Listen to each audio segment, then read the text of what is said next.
오늘 여러분들과 함께 이제 다윗의 세 번째 이야기를 함께 하고자 합니다. 오늘 전체적인 주제는 예배에 포커스를 맞추고 있습니다.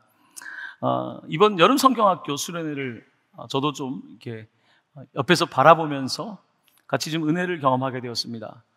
특별히 예배하는 모습 속에서 너무 감동을 받았습니다. 아이들이 찬양하고 예배하는 모습은 참 좋습니다. 아이들이 목소리는 너무 좋아요. 하나님이 정말 기뻐하신다는 그런 마음의 확신을 갖습니다. 어린 시절 배운 찬양을 여러분도 기억하시죠? 어린 시절에 배우고 암송한 구절들을 아이들이 평생 가지고 갑니다. 다윗 목동, 그는 소년 때부터 가정에서 예배를 배웠고, 그리고 목동으로서 빈들에서 어린 나이지만 혼자 있으면서 밤에 별들을 보면서 또한 양들을 돌보면서 노래를 짓게 되었고, 그의 음악과 함께 영성은 깊어져 갔던 것입니다. 그래서 그는 시편 23편, 가장 우리가 사랑하는 시편에서는 여호와는 나의 목자시니 내게 부족함이 없으리로다 라고 고백하지 않습니까? 이 고백은 그가 어릴 때부터 불렀던 찬양일 거예요. 우리가 마치 여러분들도 여호와는 나의 목자시니 내게 부족함이 없으리로다, 이 구절은 다 아는 것처럼 그에게도 이 구절은 그냥 너무나 일상적인 그의 노래였던 것입니다. 이 어린 시절에 불렀던 노래는 그의 삶 속에서 힘이 됩니다. 내가 사망의 음침한 골짜기를 지날지라도 해를 두려워하지 않을 것은 주께서 나와 함께 하심이라. 주의 지팡이와 막대기가 나를 안위하시나이다. 아멘. 그러니까 이 어린 시절부터 불렀던 노래가 이제 고난 속에서도 불러지는 것 아닙니까? 그래서 그가 미친 척 하다가도 다시 찬양하게 되고, 아둘람 동굴에서도 다시 찬양하게 되고, 그렇게 다윗은 계속해서 하나님을 찬양했던 것입니다. 특별히 어린 시절에 모든 기초가 만들어집니다. 우리의 정신적인 기초도 만들어지고, 심리적인 기초도 만들어지고, 또한 찬양의 기초도 만들어집니다. 찬양하는 톤, 그런 것들이 다 만들어진 게 어린 시절인데, 다윗은 목동으로서 빈들에서부터 이런 예배를 배웠던 것입니다. 그리고 예배로 부르심을 받은 예배자로 살게 된 것입니다. 자, 이제 오늘 설교 노트의 두 번째로 좀 빨리 들어가 보도록 하겠습니다. 두 번째 이야기는 힘을 다하여 춤추는 왕 다윗에 관한 내용입니다.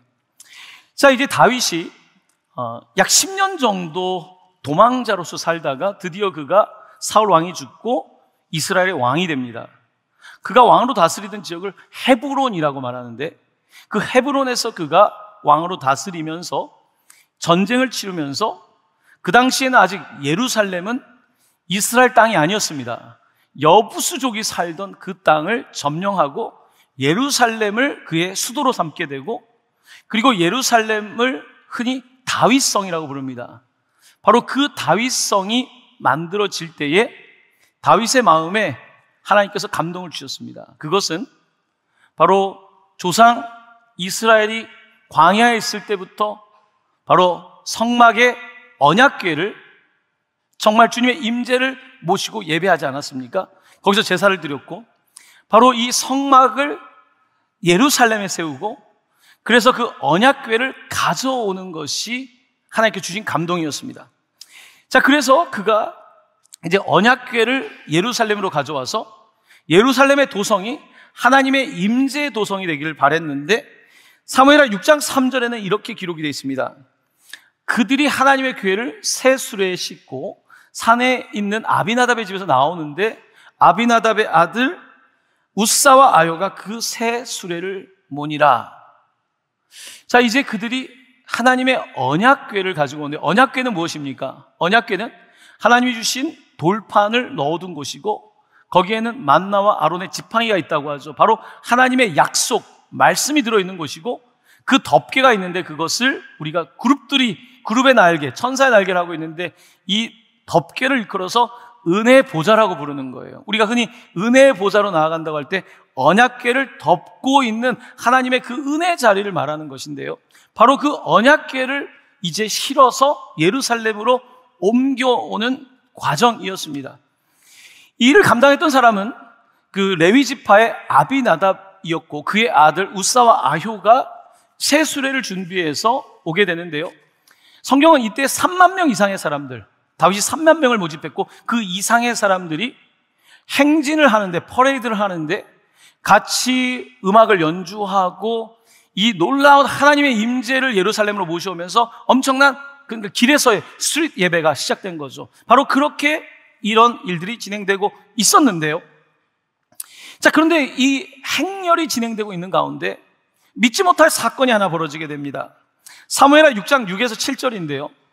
그들이 나곤의 타작 마당에 이르러서는 소들이 뛰므로 웃사가 손을 들어 하나님의 궤를 붙들었더니 여호와 하나님이 웃사가 잘못함으로 말미암아 진노하사 그를 그곳에서 치시니 그가 거기 하나님의 궤 곁에서 죽으니라. 여러분, 갑자기 엄청난 수만 명의 행진이 되고 있는데 가장 중심 인물인 아비나답의 아들이 소가 뛰면서 수레가 흔들려서 언약궤가 떨어지려고 그걸 붙잡았을 뿐인데 그가 그 자리에 죽게 됩니다. 순식간에 이 행렬은 찬물을 끼얹은 것처럼 어떻게 할 줄 모릅니다. 도대체 이게 어찌 된 일인가? 이 일로 인해서 사람들은 이 행렬이 멈춰졌고 어찌할 바를 모를 때에 이 언약궤를 예루살렘에 가져오지 못하고 오늘 우리가 읽었던 본문에 오벳 에돔의 집으로 가져가게 됩니다. 임시 거처로 그곳에 이제 언약궤를 두게 됐는데요. 사람들은 두려움에 빠져 있고, 근데 그러는 사이에 소식이 들려오기를 바로 언약궤가 있는 오벳 에돔의 집이 복을 받기 시작했다는 거예요. 자, 다윗과 이제 사람들은 이제 다시 언약궤를 예루살렘으로 모셔야 된다는 생각을 하게 되었고, 이제 두 번째 이제 말칭을 하는 거죠. 행진을 하게 되는 거죠. 자, 그 사건이 6장 13절에 기록되어 있습니다. 우리 같이 한번 이 말씀을 다시 읽어보겠습니다. 여호와의 궤를 맨 사람들이 6걸음을 가매 다윗이 소와 살찐 송아지로 제사를 드리고. 자, 첫 번째 행진과 두 번째 행진의 차이점이 있습니다. 이 두 번째에서는 여호와의 궤를 사람들이 메었다고 하고 있고, 또한 6걸음마다 제사를 드렸다고 말씀하고 있습니다. 그러면 6장 3절에 웃사가 죽었던 사건에는 어떤 일이 있었는가? 6장 3절을 보시면 그들이 하나님의 궤를 새 수레에 실었다는 것입니다. 두 번째는 수레에 실지 않고 레위의 지파의 고앗 자손들이 이걸 맸는데, 첫 번째는 수레에 실었다. 그리고 나오는 길에 소가 떼었고 바로 웃사가 이걸 만졌고 죽게 됐다는 이야기입니다. 자, 왜 이런 일이 벌어졌는가? 출애굽기에서는 분명히 우리에게 하나님 말씀하시는데요, 이 언약궤를 옮길 때에는 이 레위의 지파의 고앗 자손이 그 채를 고리에 껴서 언약궤를 어깨에 짊어지고 가라고 되어 있습니다. 근데 오랜 동안 언약궤를 이동시키지 않았겠죠. 그리고 익숙하겠죠. 그래서 이 언약궤를 잘 모시고 있던 웃사와 아효는 이 일을 그냥 새 수레에 실었던 거예요. 수레에 실은 거예요. 그것도 새로운 수레에 실은 거죠. 어떻게 보면 참 잘 모셔가고 있는 거 아닙니까? 근데 하나님께서는 이 일을 보시면서 웃사가 죽는 엄청난 일이 일어나게 하신 것입니다. 여기서 우리는 무엇을 볼 수 있습니까? 하나님의 말씀은 짊어매야 된다는 것입니다. 하나님의 말씀은 그냥 수레에다가 두고 그냥 이렇게 편하게 주님 말씀이 아닙니다. 분명히 말씀은 매라고 하셨습니다. 약속을 매라고 하셨습니다. 하지만 그들은 그것을 등한시했습니다. 하나님의 말씀을 집중하지 않은 것입니다. 그러니까 우리의 편의대로, 우리의 방식대로 이것을 사소하게 여긴 것입니다. 때로는 우리가 하나님을 예배한다고 하면서 우리 방식대로 예배할 때가 있습니다. 예배는 나를 위한 것이 아닙니다. 여러분을 위한 것도 아닙니다. 예배는 누굴 위한 것입니까? 하나님을 위한 것입니다. 예배는 보는 것이 아닙니다. 예배는 드리는 것입니다. 바로 이렇게 웃사와 이스라엘은 이 기본적인 부분을 놓쳤고, 이 일로 인해서 그들은 정말 위기에 빠졌지만 다윗은 다시 이 일을 시작하면서 이제 제대로 하기 시작하고, 자, 그래서 13절에 보니까 여호와의 궤를 맨 사람들이 6걸음을 가고, 그리고 다윗이 소와 살찐 송아지로 제사를 드리게 됩니다. 자, 그러면서 오늘 말씀이 이어지는데 14절입니다. 같이 말씀을 읽겠습니다. 다윗이 여호와 앞에서 힘을 다하여 춤을 추는데 그때 다윗이 배 에봇을 입었더라. 아멘. 다윗이 여호와 앞에서, 하나님의 임재 앞에서, 바로 언약궤 그 임재 앞에서 힘을 다해서 춤을 췄다고 합니다. 힘을 다해서 춤을 춘다는 건 보통 나이트클럽에 가면 그렇게 하겠죠. 그런 춤이 아니라 힘을 다해서 춤을 추는데, 보통 춤은 뭐 이렇게 표현하면 좀 그렇지만 아래 것들이 하는 거 아닙니까, 당시에? 그런데 다윗이 춤을 춥니다. 그리고 두 번째 예배를 드리면서 너무 기뻤습니다. 하나님을 제대로 모시지 못했던 그의 첫 번째를 돌아보며 두 번째에서 그는 최선을 다합니다. 그냥 새 수레가 중요한 게 아니라, 그냥 예배에 좋은 음악이 중요한 게 아니라, 예배의 어떤 대단한 형식이 더 중요한 게 아니라, 정말 주님 앞에서 힘을 다하는 예배가 중요한데, 다윗은 그렇게 예배를 했고, 배 에봇은 제사장이 입는 옷 같은 거죠. 그것을 그가 걸칩니다. 제사장처럼 그렇게 진실하게 하나님 앞에 서서 지금 다윗이 예배하고 있는 장면은 큰 감동을 주는 것입니다. 자, 이제 예루살렘으로 이 언약궤가 들어오고 있을 때에 다윗의 아내인 미갈, 사울 왕의 딸이죠. 그 미갈이 이 창문을 통해서 봅니다. 그때에 이 다윗이 너무 춤을 춘 나머지 이게 통으로 된 에봇을 입다 보니까 뛰는데 이렇게 좀 옷이 올라가서 좀 하체가 드러난 것 같습니다.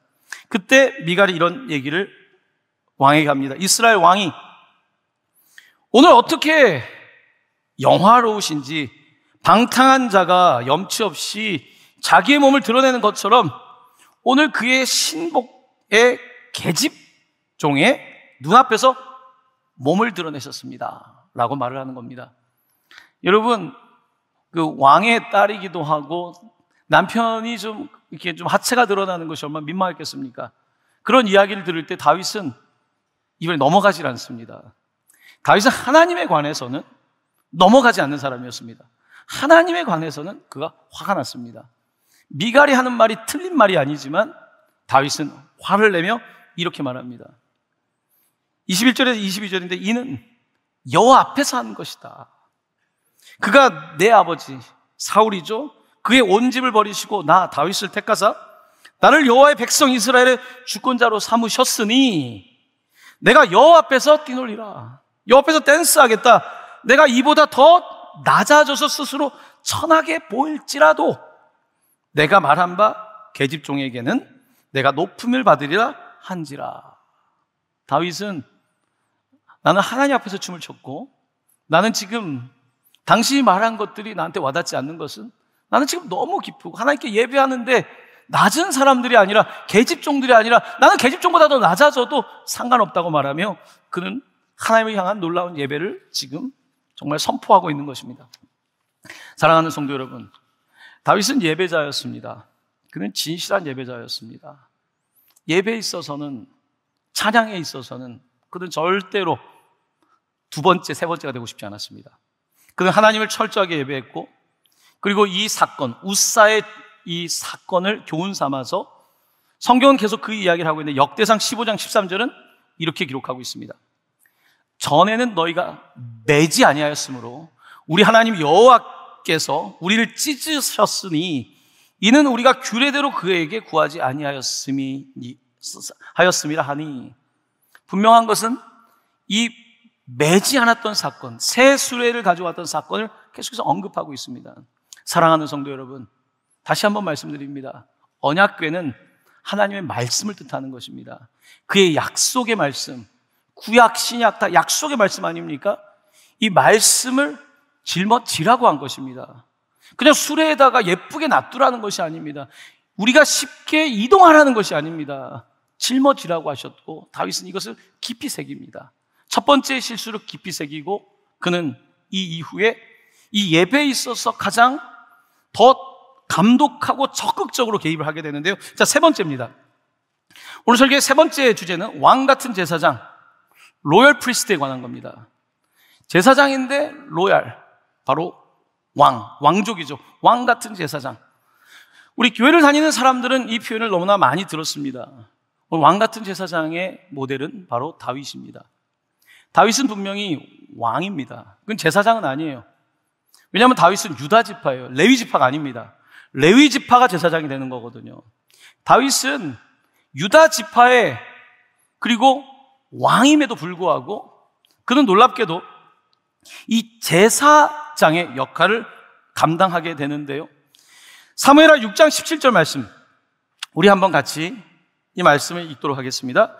여호와의 궤를 메고 들어가서 다윗이 그것을 위하여 친장막 가운데 그 준비한 자리에 그것을 두매 다윗이 번제와 화목제를 여호와 앞에 드리니라. 아멘. 이제 언약궤가 들어온 이후에 다윗은 하나님 앞에 정말 진심으로 그 성막을 세우고 그리고 하나님께 예배를 드립니다. 본인이 제사장 역할을 한 건 아니에요. 그는 왕이에요.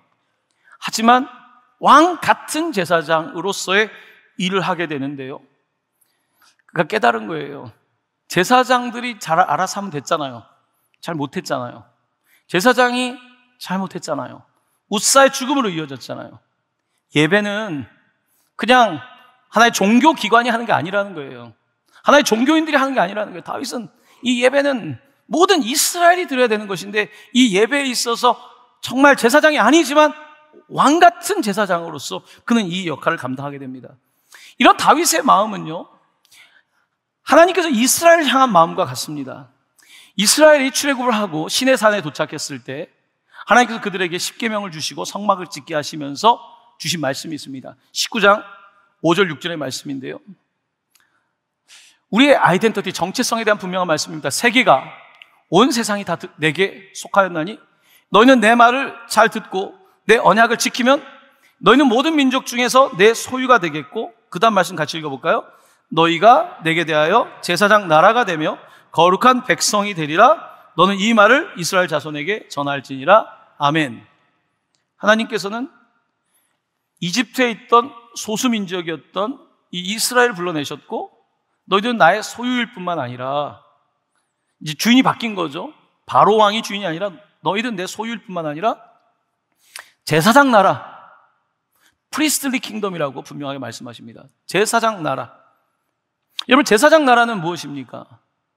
많은 나라가 있는데 제사장 역할을 감당하는 거예요. 이스라엘 12지파가 있습니다만 제사장은 레위지파가 하는 겁니다. 제사장 나라는 대표를 말하는 거예요. 온 세계가 다 하나님의 것인데, 온 세계가 하나님을 다 예배하지 않지 않습니까?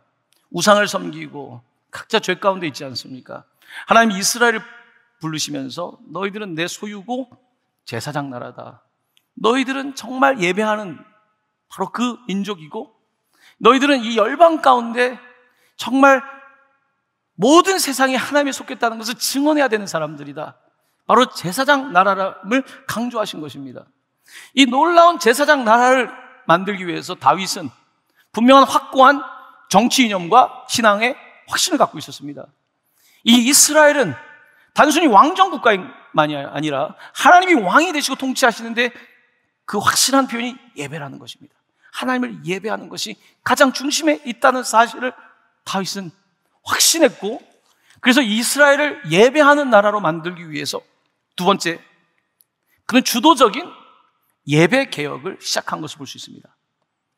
당시에 레위 지파, 그들의 역할을 회복시키는데요, 성경에서 하나님께서는 레위 지파를 향해서 너희들에게 분배된 땅이 없다 하셨습니다. 다른 지파들은 분배된 땅이 있는데 레위 지파는 땅이 없습니다. 그때 하나님께서는 내가 너의 기업이고 내가 너의 쉐어, 분깃이라고 말씀하셨습니다. 저희는 땅이 없는데요, 다른 지파들이 너희를 돌볼 것이고 무엇보다 내가 너희들의 기업이라고 말씀하셨던 것입니다. 바로 그 레위 지파를 다시 회복시키시는데요, 24개의 팀으로 예배의 로테이션, 이 교대 임무를 하게 됩니다. 참 놀라운 일이죠. 굉장히 다윗은 조직에 능한 사람이었고, 그 조직을 통해서 하나님의 성전을 잘 섬길 수 있는 그런 로테이션 시스템을 만들었던 겁니다. 그것은 단순한 어떤 효율성을 위한 것이 아니라 하나님께 제대로 예배하기 위한 그런 방법을 찾아낸 것이었습니다. 자, 그리고 찬양 사역팀을 구성하는데요, 특별히 찬양 사역팀이 중요하다고 생각했던 것은 마치 군대 나가면은 이 전투 병력이 중요하지만 군악대, 여러분 군악대가 뭐 필요합니까 생각할 수 있지만 그렇지 않죠. 군악대가 있음으로써 전쟁을 북돋는 거죠. 마찬가지입니다. 정치, 경제 중요한 요소들이 있지만 이 예배팀을 굉장히 귀하게 여기고 이 예배를 통해서 영적 싸움에 승리할 수 있는 이런 조직을 만드는데요, 역대상 25장 1절입니다. 다윗이 군대 지휘관들과 더불어, 그러니까 군대 지휘관만 중요한 게 아니라 아삽과 헤만과 여두둔의 자손 중에서 구별하여 섬기게 하되, 수금과 비파와 재금을 잡아 신령한 노래를 하게 하였으니 그 직무대로 일하는 자의 수요는 이러하니라. 상당히 많은 숫자들이 이 예배에 쓰임을 받게 되는 것을 볼 수 있습니다. 특별히 조금 전에 보셨던 아삽이라는 이름을 기억해 보십시오. 아삽은 다윗 당시의 찬양의 리더였습니다. 다윗이 73편의 시편을 기록했다면 아삽은 12편 정도를 기록합니다. 아삽의 시, 바로 이 아삽은 정말 영감을 받은 사람으로서 다윗과 함께 예배를 이끌었던 사람이었음을 볼 수가 있습니다. 아삽, 바로 하나님께서는 다윗을 통해서 예배를 회복시켜 주시고 예배 조직을 회복시켜 주시고 정말 계속해서 예루살렘 성에 찬양이 끊어지지 않게 하신 것이 24시간 계속해서 하나님께 예배할 수 있는 그와 같은 조직과 모든 여건들을 만든 사람이었습니다. 세 번째입니다. 왕 플러스 제사장의 사명. 다윗은 왕입니다만 분명히 제사장은 아니에요. 이거를 넘어가면 안 돼요. 그가 하면 안 돼요. 하지만 그는 왕 같은 제사장의 역할을 하게 됩니다. 참 놀랍죠? 그가 세우고 싶었던 것은요, 그냥 정치가 아니었습니다. 하나님을 예배하는 정치, 그냥 노래가 아니라 하나님을 찬양하는 나라, 그냥 춤추는 것이 아니라 하나님 앞에서 춤추는 나라를 만들고 싶었고, 다윗은 그 일을 위해서 왕 플러스 제사장의 사명을 감당하게 된 것입니다. 바로 이 다윗에게서 1000년이 지나고 바로 그 다윗에게서 우리가 믿는 예수 그리스도께서 오시는데요, 바로 예수 그리스도께서 왕 같은 제사장으로 이 땅에 오신 것입니다. 아니, 왕 같은 제사장을 넘어서죠. 구약 성경에서는 3가지의 직분이 기름 부음을 받습니다. 기름 부음을 받다는 것이 그리스도는 기름 부음을 받은 자라는 뜻이죠. 3가지 직분이 기름 부음을 받는데, 첫 번째는 이 선지자입니다. 말씀을 가르치는 선지자가 기름 부음을 받고요, 다스리는 왕이 기름 부음을 받고요, 대제사장이 기름 부음을 받습니다. 바로 이렇게 세 역할이, 삼권 분립은 아니지만 세 역할이 기름 부음을 받는데, 구약 성경이 말하는 기름 부음 받은 자, 이 3가지를 모두 한 몸에 짊어진 분이 예수 그리스도이심을 성경은 우리에게 증언하고 있습니다. 그럼 어떤 분입니까? 말씀을 가르치는 선지자일 뿐만 아니라 말씀이 육신이 되신 말씀 자체이신 분으로 그가 오셨고요, 다스리는 왕일 뿐만 아니라 그는 권력으로 다스리는 자가 아니라 자기의 권력을 내어놓음으로써, 목숨을 내어놓음으로써 다스린 인류에 없었던 왕이었고요, 제사장은 짐승의 피로 제사를 드리지만 그분은 자기의 피로 제사를 드린 대제사장으로서 놀라운 하나님의 언약을 성취하신 것입니다. 이 놀라운 예수 그리스도는 바로 다윗 왕 때에 보여주고 있는 거죠. 성경은 구약의 역사를 통해서 메시아를 보여주면서, 하지만 다윗은 완전한 사람은 아닙니다. 하지만 얼마나 이 왕 같은 제사장의 이 귀한 사역이 필요한지를 말하고 있는 거죠. 예수님을 가장 옆에서 보았던 베드로는 이 놀라운 예수 그리스도의 모습을 바라보면서, 또한 구약을 읽었던 베드로는 바로 베드로전서 2장 9절에서 이스라엘이 아닌 교회가 바로 제사장 나라라고 선포하는데요, 그러나 너희는 택하신 족속이요 왕 같은 제사장들이요 거룩한 나라요 그의 소유가 된 백성이니 이는 너희를 어두운 데서 불러내어 그의 기이한 빛에 들어가게 하신 이의 아름다운 덕을 선포하게 하려 하심이라. 아멘. 교회는 거룩한 제사장, 왕 같은 제사장이라고 말합니다.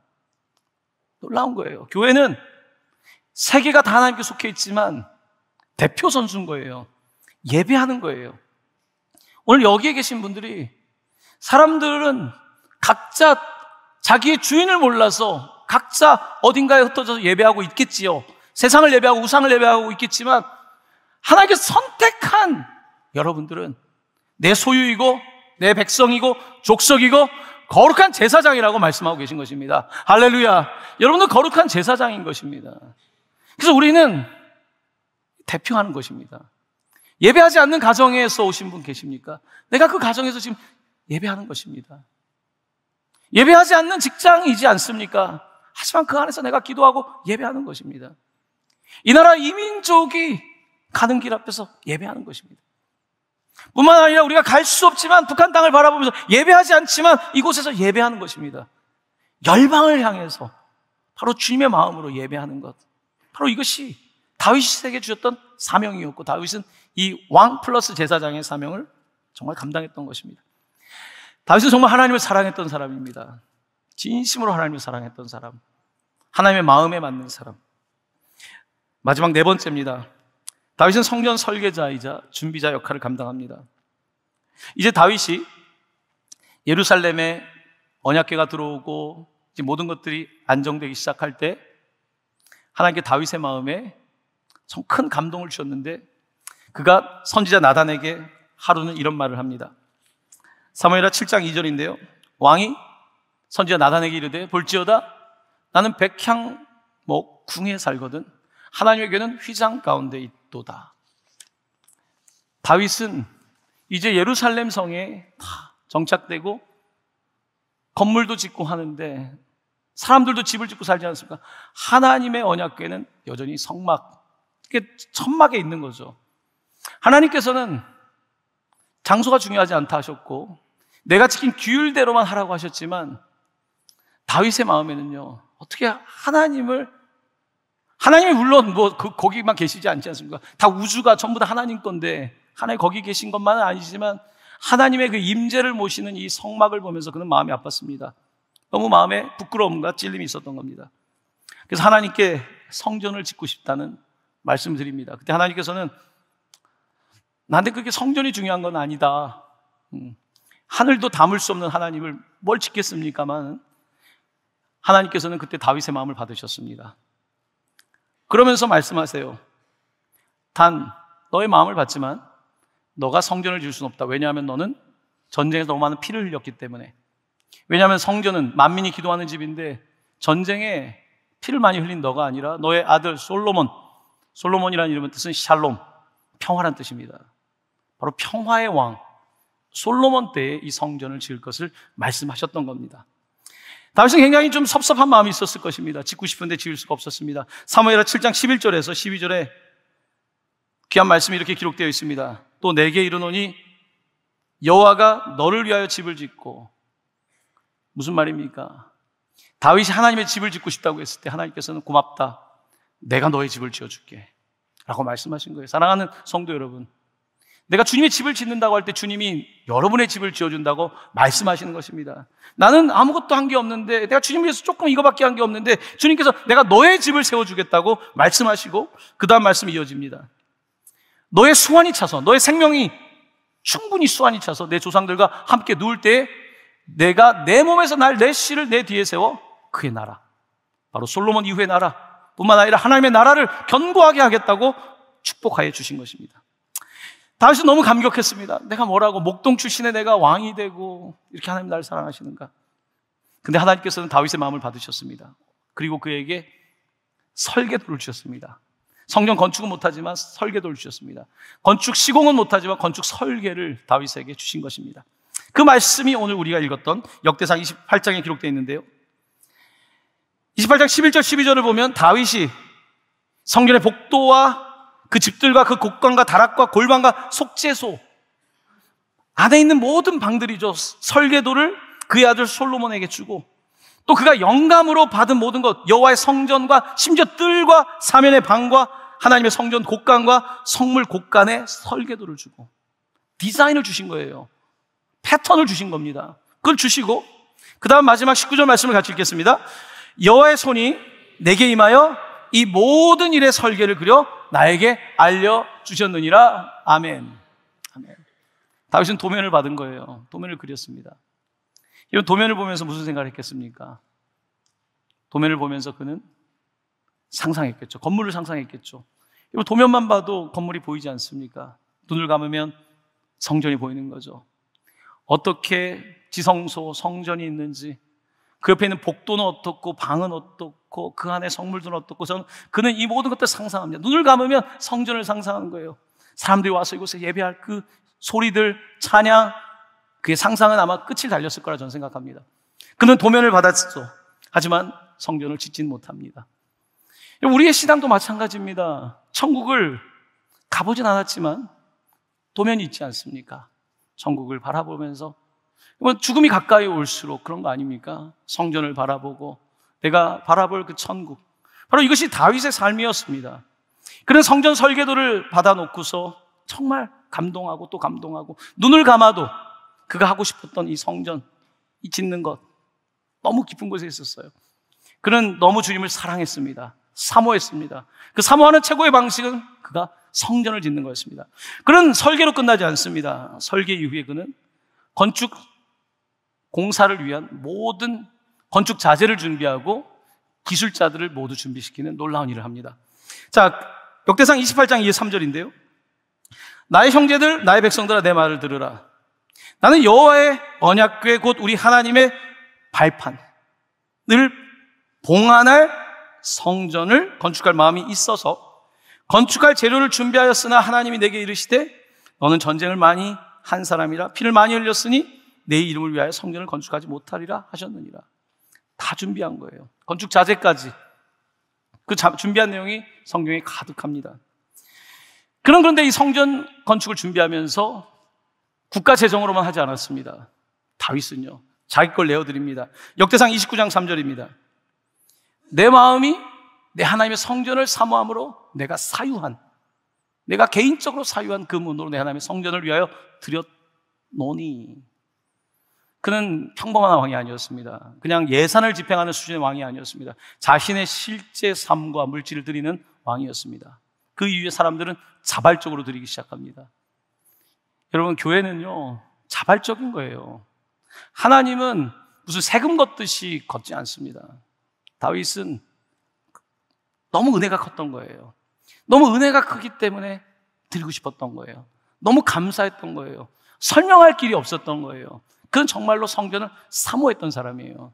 그래서 성경은 하나님의 마음에 맞는 사람 다윗이라고 하지 않습니까? 다윗은 이렇게 그의 삶을 다해서 정말 죽을 때까지 하나님을 사랑했던 사람이었는데요. 시편에는 84편에 그 레위의 지파 중에 고라 자손들이 부른 노래가 있습니다. 그들은 성전을 지키는 일을 하는 사람들이었는데 아마 다윗의 마음이 이 마음이 아니었을까 싶습니다. 84장 10절 말씀을 우리 함께 읽겠습니다. 주의 궁정에서의 한 날이 다른 곳에서의 첫날보다 나은즉 악인의 장막에 사는 것보다 내 하나님의 성전 문지기로 있는 것이 좋사오니. 아멘. 다윗은 그런 마음을 가지고 평생을 살았을 것 같습니다. 그래서 오늘 이 설교를 준비하면서 이 노래 가사가 계속 제 입에서 나왔습니다. 내 한 가지 소원이라는 찬양 가사인데요, 이렇습니다. 여러분 아시는 찬양입니다. 주님 앞에 간구했었던 한 가지 그것을 구하리니 내 일생 주전에 거하게 하소서. 주의 아름다움을 늘 바라보면서 내가 주님 전에서 주 찬양하리라. 주의 아름다움을 늘 바라보면서 내가 주님 전에서 주 찬양하리라. 이런 가사입니다. 이 다윗의 마음으로 이 찬양을 오늘 잠깐 좀 불러보도록 하겠습니다.